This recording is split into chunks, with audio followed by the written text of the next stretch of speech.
அஸ்ஸலாமு அலைக்கும் வரஹ்மத்துல்லாஹி வபரகாத்துஹு. அல்ஹம்துலில்லாஹி ரப்பில் ஆலமீன் வஸ்ஸலாத்து வஸ்ஸலாமு அலா அஷ்ரஃபில் முர்ஸலீன் வ அலா ஆலிஹி வ அஸ்ஹாபிஹி வ அஸ்வாஜிஹி வ துர்ரியாத்திஹி வ அஹ்ல பைத்திஹி அஜ்மாயின்.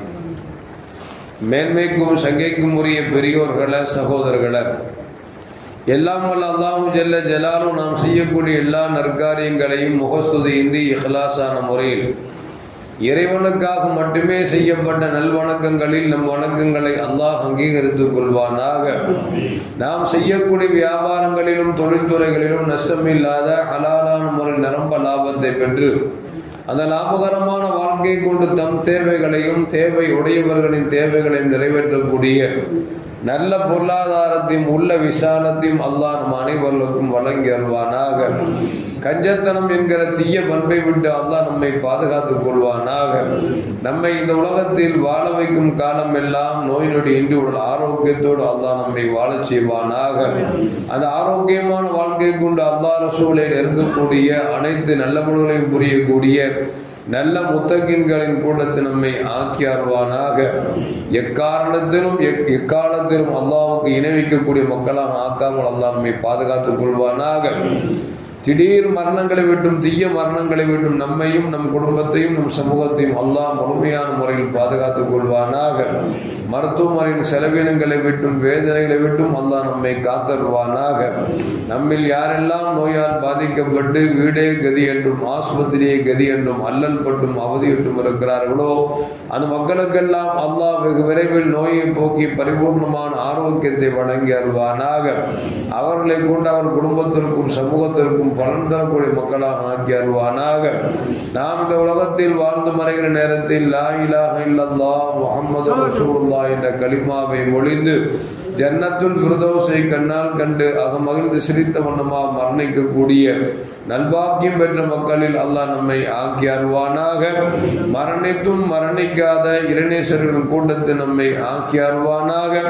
நாளை மறுமையிலே முத்து முஹம்மது ரசூலுல்லாஹி ஸல்லல்லாஹு அலைஹி வஸல்லம் அவர்களின் திருக்கரங்களால் ஹவுதுல் கௌசர் என்கிற தடாகத்தின் நீர் வருகி அன்னாரின் ஷஃபாத்தை பெற்று அன்னாரின் கரம் பிடித்து ஜன்னத்துல் ஃபிர்தௌஸ் என்ற உயர்ந்த சொர்க்கத்தில் அவர்களோடு அல்லாஹ் நம்மை சங்கமிக்க செய்வானாக. எல்லாவற்றுக்கும் மேலாக இறை அன்பை பெற்று இறைவனை பார்த்து பரவசம் அடையக்கூடிய அவருடைய லிகாவையும் ரிதாவை பெற்ற மக்களில் அல்லாஹ் நம்மை ஆக்கிக் கொள்வானாக.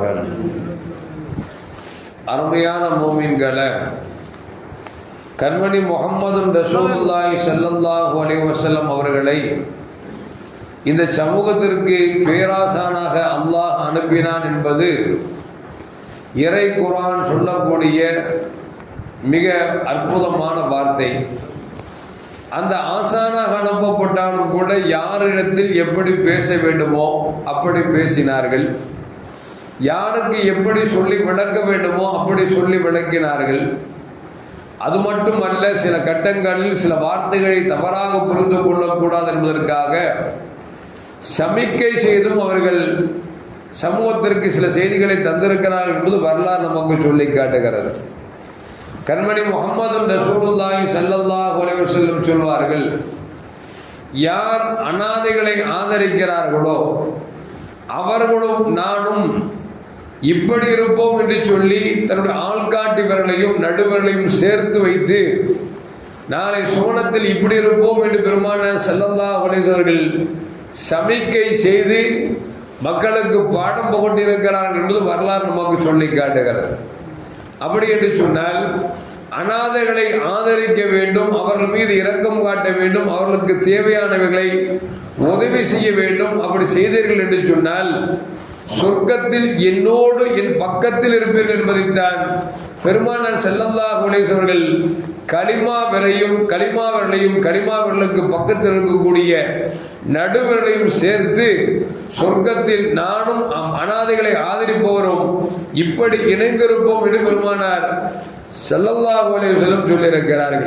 அது மட்டுமல்ல, மேலும் பெருமானார் ஸல்லல்லாஹு அலைஹி வஸல்லம் சொல்வார்கள், நல்ல வியாபாரி பொய் பேசாமல் புரட்டு பேசாமல் எடையடிக்காமல் மோசம் செய்யாமல் வியாபாரத்தை பெருமானார் ஸல்லல்லாஹு அலைஹி எப்படி கற்றுக் கொடுத்தார்களோ அந்த விதத்தில் செய்யக்கூடிய நல்ல வியாபாரியும் நானும் சுவனத்தில் இப்படி இருப்போம் என்று சொல்லி பெருமானார் ஸல்லல்லாஹு அலைஹி அவர்கள் தங்கள் கலிமா விரலையும் நடுவிரலையும் சேர்த்து காமித்தார்கள் என்பதும் ஹதீஸில் காணப்படுகிறது. யாரிடத்தில் எப்படி பேச வேண்டுமோ அப்படி பேசுகிற பொழுது சில செய்திகளை தங்களுடைய சமிக்கையின் மூலியமாக செயல்பாட்டின் மூலியமாக பெருமானார் ஸல்லல்லாஹு அலைஹி விளக்கி இருக்கிறார்கள். சுஃபியான் இப்னு அப்துல்லா ரலியல்லாஹு தஆலா அறிவிக்கிறார்கள், நான் நபிகள் நாயகம் ஸல்லல்லாஹு அலைஹி வஸல்லம் வந்தேன். யா ரசூலல்லாஹ், ஏதாவது எனக்கு ஒன்றை சொல்லித்தாருங்கள், அது நான் நிலையாக இருக்க வேண்டும் என்று கேட்ட பொழுது நபிகள் நாயகம் ஸல்லல்லாஹு அலைஹி வஸல்லம் சொன்னார்கள், அல்லாஹ் ஒருவன் என்கிற விஷயத்தில் நீங்கள் நிலையாக இருங்கள், எந்த எக்காலத்திலும் அதிலிருந்து நீங்கள் அடி புரண்டு விட வேண்டாம் என்று பெருமானார் ஸல்லல்லாஹு அலைஹி வஸல்லம் சொன்ன பொழுது நான் கேட்டேன், யா ரசூலல்லாஹ், நான் எதை விட்டு நான் தவிர்ந்திருக்க வேண்டும் என்று கேட்கிற பொழுது, எதை விட்டு நான் பயப்பட வேண்டும் என்று கேட்கிற பொழுது நபிகள் நாயகம் ஸல்லல்லாஹு அலைஹி அவர்கள் தங்கள் நாவை நீட்டி கரங்களால் பிடித்து இந்த நாவுக்கு நீ பயந்து கொள் என்று பெருமானார் ஸல்லல்லாஹு அலைஹி அவர்கள் தன் நாக்கை பிடித்து காமித்தார்கள் என்று சொல்லி சுஃபியான் இப்னு அப்துல்லா ரலியல்லாஹு தஆலா அவர்கள் சொல்லி காட்டுகிறார்கள். அருமையான மக்களே, நாவு என்பது சாதாரணமானது அல்ல. சொல்வார்கள், பல்லக்கு ஏறுவதும் நாவாலே, பல் உடைபடுவதும் நாவாலே என்று சொல்வார்கள். மனிதன் அதிகமாக நரகத்திற்கு செல்வதற்கு மூல காரணமே நாவுதான். எனவேதான் பெருமானார் ஸல்லல்லாஹு அலைஹி வஸல்லம் அவர்கள் சொன்னார்கள், உங்கள் உடலில் இருக்கக்கூடிய 2 உறுப்புகளை நீங்கள் பேணி பாதுகாத்துக் கொண்டால் உங்களை நரகத்தை விட்டு பாதுகாத்து சுவனத்தை வாங்கி தருகிற பொறுப்பை நான் ஏற்றுக்கொள்கிறேன் என்று சொன்னார்கள். சொல்லிவிட்டு சொன்னார்கள், ஒன்று நாக்கு, இரண்டாவது மர்மஸ்தானம் என்று பெருமானார் ஸல்லல்லாஹு அலைஹி வஸல்லம் சொன்னார்கள். இந்த 2ம் தான் மனிதனை அதிகமாக நரகப்படுகொலைக்கு தள்ளுகிறது. எனவே இந்த 2ஐ நீங்கள் பாதுகாத்துக் கொண்டால் உங்களை நரகத்தை விட்டு நான் பாதுகாத்து சொர்க்கத்தை நான் வாங்கி தருகிறேன் என்று பெருமானார் ஸல்லல்லாஹு அலைஹி வஸல்லம் சொல்லுகிறார்கள். எதற்கு சொல்வார்கள் என்று சொன்னால், சொல்லுகிற போது பெருமானார் ஸல்லல்லாஹு அவர்கள் தங்கள் நாக்கை தங்கள் கரங்களால் பிடித்து இந்த நாவுக்கு நீ அஞ்சிக்கொள் என்று பெருமானார் ஸல்லல்லாஹு அலைஹி அவர்கள் சபிக்கை செய்தார் என்பதும் வரலாறு நமக்கு சொல்லி காட்டுகிறது. அது மட்டுமல்ல, அருமையான மூமின்களே, பெருமானார் ஸல்லல்லாஹு அலைஹி அவர்கள் பிறக்குகிற பொழுதே அல்லாஹ் ஒருவன் என்பதை சுட்டிக்காட்டுவதற்காக தங்கள் கலிமாவர்களை உயர்த்திய வண்ணமாக அஷ்ஹது அல்லா இலாஹ இல்லல்லாஹ் என்கிற கலிமாவர்களை உயர்த்தி அவர்கள் உலகத்தில் ஜனித்ததன் காரணமாகத்தான் இன்றைக்கு கூட பல பெரியார்களை நீங்கள் பார்க்கலாம். அஷ்ஹது அல்லா இலாஹ இல்லல்லாஹ் என்கிற அந்த கலிமாவை பாங்கில் சொன்னாலும் சரி, காமத்தில் சொன்னாலும் சரி, தன்னுடைய கலிமாவர்களை அப்படி மேலாக அவர் நட்டி வைப்பதை நாம் பார்த்து கொண்டிருக்கிறோம். என்ன காரணம் என்று சொன்னால், ஸல்லல்லாஹு அலைஹி வஸல்லம் பிறக்கிற பொழுது அந்த கலிமாவர்களை அவர்கள் வானத்தின் பக்கம் உயர்த்தி அல்லாஹ் ஒருவன் என்று சாட்சி சொல்கிறேன் என்பதை அடையாளமாகத்தான் பெருமானார் ஸல்லல்லாஹு அலைஹி வஸல்லம் காமித்தார் என்பதற்காகவே இன்றைக்கும் சிலருடைய வாழ்க்கையில் பழக்க வழக்கத்தில் இருந்து வருகிறது என்பதையும் நாம் விளங்கிக் கொள்ள வேண்டும். அது மட்டுமல்ல, அருமையான மூமின்களே, நபிகள் நாயகம் ஸல்லல்லாஹு அலைஹி அவர்கள் ஒரு மனிதன் இன்னொரு மூமினுக்கு எப்படி இருக்க வேண்டும் என்று சொல்கிற பொழுது, ஒரு செங்கல் இன்னொரு செங்கலை எப்படி தாங்கி பிடித்தால் தான் ஒரு கட்டணமாக மாறுகிறதோ அது போன்றுதான் ஒரு மூமின் இன்னொரு மூமினுக்கு தாங்கி பிடிக்கும் மனிதனாக இருக்க வேண்டும் என்று சொல்கிற பொழுது தங்கள் விரல்களை இன்னொரு கையின் விரலில் கோர்த்து இப்படித்தான் தாங்கி பிடிக்க வேண்டும் என்று சொல்லி நபிகள் நாயகம் ஸல்லல்லாஹு அலைஹி அவர்கள் சமிக்கையின் மூலியமாக விளங்காத மக்களுக்கும் கூட விளங்க வைத்தார் என்பது வரலாறு நமக்கு சொல்லி காட்டுகிறது.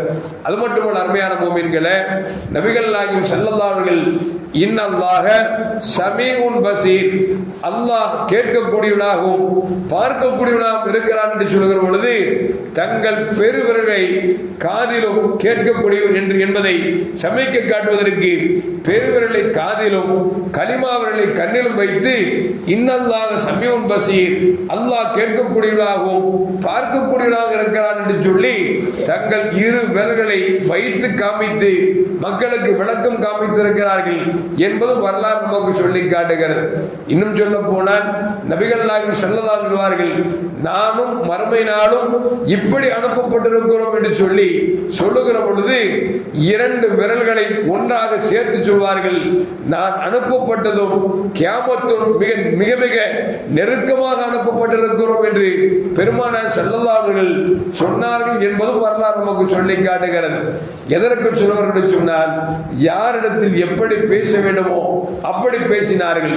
சில நேரங்களில் உதாரணங்களை சொல்லி விளக்கினார்கள், சில நேரங்களில் டிராயிங் படம் போட்டு விளக்கினார்கள், சில நேரங்களில் சமிக்கை காமித்து விளக்கி இருக்கிறார்கள்.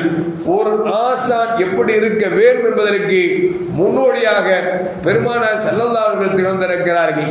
நான் ஜமாலியாவில் ஓதுகிற காலத்தில் அந்த மதரசாவில் பார்த்தீர்கள் என்று சொன்னால், உள்ளே நுழைந்து விட்டால் அரபியில் தான் பேச வேண்டும். நாங்கள்லாம் தூத்துக்குள்ள ஓதிட்டு வரும்பொழுது 3 சும்ரா முடிச்சுட்டு உள்ள வந்தோம். வருகிற பொழுது அரபியெல்லாம் எங்களுக்கு தெரியாது. அந்த மதரசால போனா பாடம் எடுக்கிற பொழுது அசர்த்துமார் நினைச்சுவாங்கன்னா அரபியில பாடம் நடத்துவாங்க. அரபியில பாடம் நடத்த நமக்கு எப்படி விளங்கும்? விளங்காது அல்லவா? அதில் என்னுடைய ஆசான் ஷேக் அப்துல்லா ஜமால் என்று உங்களுக்கு தெரியும். இன்றைக்கு உலகத்தில போகாத இடங்கள் இல்லை என்கிற அளவிற்கு எல்லா நாடுகளுக்கும் சென்றோம். இன்றைக்கு சுன்னத் ஜமாத் கொள்கையை சிங்கமாக கர்ஜித்து அசத்தியத்தை ஒன்றுமில்லாமல் ஆக்கி கொண்டிருக்கக்கூடியவர்கள் தான் என்னுடைய உஸ்தாத். அவர்கள் பாடம் நடத்துகிற பொழுது அவர்கள் பெருமானார் ஸல்லல்லாஹு அலைஹி வஸல்லம் எப்படி பாடம் நடத்தினார்களோ அதுபோன்று வருகிற அந்த புது பிள்ளைகளுக்கு அரபியில் பாடம் நடத்தினால் அது விளங்க தெரியாது, விளங்க முடியாது.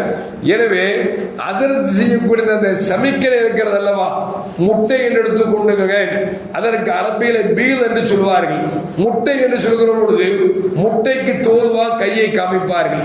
இப்படி ஒவ்வொரு பாடத்தையும் நடத்துகிற பொழுது தங்கள் சமிக்கையாலே இருக்கக்கூடிய பிள்ளைகளை விளங்க வைக்கக்கூடிய ஆற்றலை பெற்றவர்கள் தான் அந்த ஷேக் அப்துல்லா ஜமாலி ஹசரத் தப்பல்லாஹு ஹயாத்தஹு. அப்படிப்பட்ட சில ஆசான்கள் இருக்கிறார்கள். பிள்ளைகள் முன்னால் இருப்பாங்க, அந்த பிள்ளைங்களுக்கு என்ன சொல்றாங்கன்னு சொல்லி விளங்காது என்று சொன்னால் மொழி அவர்கள் கொஞ்சம் தான் கற்றுக்கொண்டு வந்திருப்பார்கள். அவரிடத்தில் அரபியில் பேச வேண்டும் என்பது அந்த மதரசாவுடைய சட்டத்திட்டம். தமிழில் பேசக்கூடாது, பேசினால் உஸ்தாத் அதுக்கு பிரச்சனையா போயிடும். அந்த பிள்ளைகளுக்கு எப்படி பாடத்தை நடத்துவார்கள் என்று சொன்னால் தங்கள் ஆக்ஷனாலே தங்களுடைய சமிக்கையாலே விளங்க வைக்கக்கூடிய சில ஆசான்கள் இருக்கிறார்கள். அப்படிப்பட்ட உலகத்தில் மிகப்பெரிய பேராசானாக திகழ்ந்தவர்கள் தான் முஹம்மது ரசூலுல்லாஹி ஸல்லல்லாஹு அலைஹி வஸல்லம் என்பதை வரலாறு நமக்கு சொல்லி காட்டுகிறது.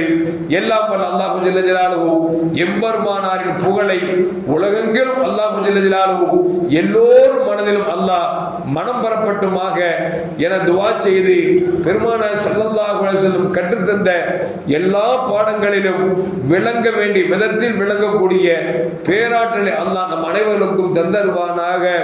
அஸ்ஸலாமு அலைக்கும் வரஹ்மத்துல்லாஹி வபரகாத்துஹு. ஸல்லல்லாஹு அலா முஹம்மத் அலைஹி வஸல்லம். ஸல்லல்லாஹு அலா முஹம்மத் ஸல்லல்லாஹு அலைஹி வஸல்லம். ஸல்லல்லாஹு அலா முஹம்மத் யா ரப்பி ஸல்லி அலைஹி வஸல்லிம்.